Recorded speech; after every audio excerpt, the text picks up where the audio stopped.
Assalamu alaikum viewers, I hope all of you are fine. Welcome back to my channel Zani Study Instruments. Here are students who are doing Master or BS in English can see CAT. Our today's course is History of English Literature and I am gonna tell you very important topic in History of English Literature is the rise of English novel. Before starting this video guys, please subscribe my channel and press the bell icon as well to get notification of my new videos, and video अच्छे लगे तो please press the like button and share my video with your friends. The viewers who have subscribed my channel are requested to watch the video till end so that you can understand the full topic. If you don't understand, please tell me in the comment box. If you need another topic, please tell me in the comment box. You will get the same topic in the next video. Zani Study Instruments, Literature in Pakistan. Now I'm gonna start the topic. Very important topic in literature, history of English literature, rise of English novel. Types of novel. There are two main classes of fiction and prose, tale or romance. It depends on the incident and adventure for its chief interest. ये incident और adventure जो इसमें बहुत ज़्यादा दिलचस्पी रखते हैं उनके लिए उन पे इन्हिसार करता है. And second is novel. It depends more on the display of character and motive. ये डिस्प्ले करेक्टर और मोटिव के डिस्प्ले से ज़्यादा उन पे ज़्यादा इन्हिसार करता है. The novel is more complicated than the tale, और ये टेल से ज़्यादा कॉम्प्लिकेटेड होता है. The English novel took birth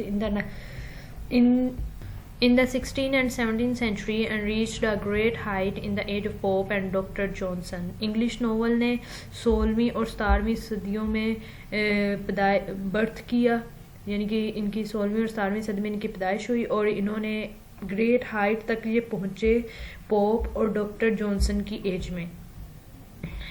the group of first four novelist of the Augustan age और new classical age, Richardson, Smollett, Fielding and Sterne, in whose hands novel blossoms are called the four wheels of the novel. अब ये first four novelist Augustan age और new classical age के four जो पहले novelist वो ये थे, और इन्हें नॉवल के चार पहिए भी कहा जाता है. Factor responsible. अब द राइज ऑफ नॉवल में जो 18th सेंचुरी इंग्लैंड के नॉवल के राइज होने के जो रीजन थे वो उनमें कौन कौन से. The following are the reasons for the rise of novel in 18th century England. First of all, rise of middle class. The literature of the 17th century flourished under the patronage of upper classes. Upper classes के patronage के नीचे 17th century का literature flourished हुआ. The 18th century in England social history is characterized by the rise of middle class, और जो 18th century थी वो middle class की the rise of the middle class की वो characterized थी इसी से.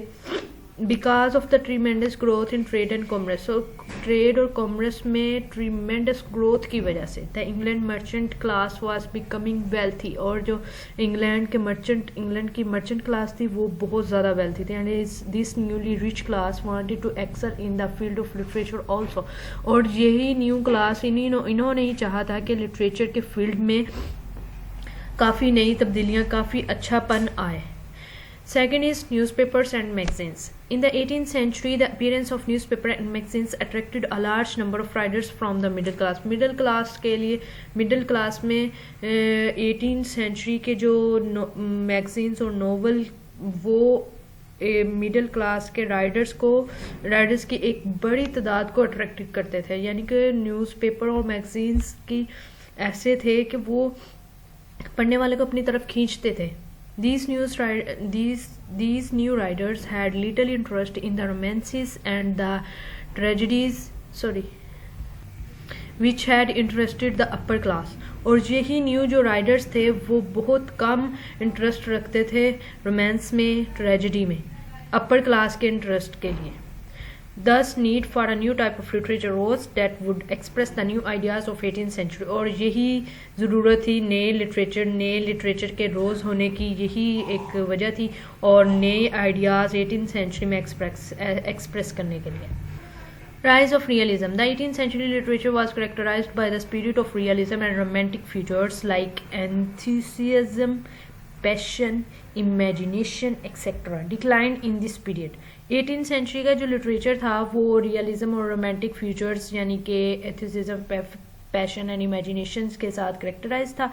Decline in this period for example and decline in this period. Reason, intellect, correctness, satirical spirit, etc. were the main characteristic of 18th century literature. ये सारी 18th century literature की अहम खसूसियात थी. The English novel had all these characteristics और English novel में ये सारी की सारी characteristics थी.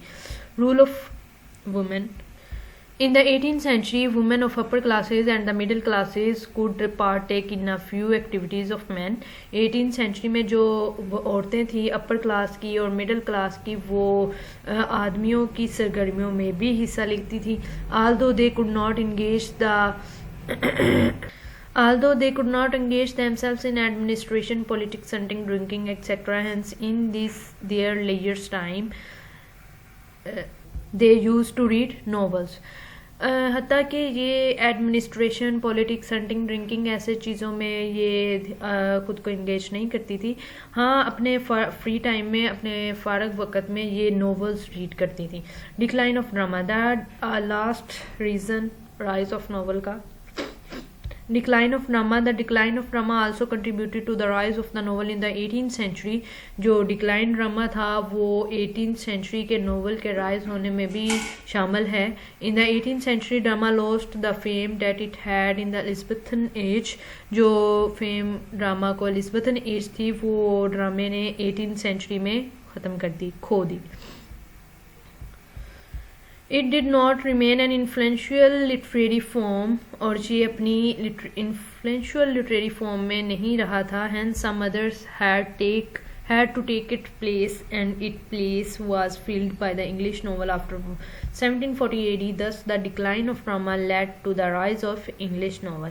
हत्ता कि दूसरे अदर यानी कि बहुत से कुछ दूसरों ने इसे जगह दी इंग्लिश नॉवल में 1740 AD में इसने अपनी जगह फिल्ड कर ली और इसी तरह drama led to the rise of the English novel हुआ.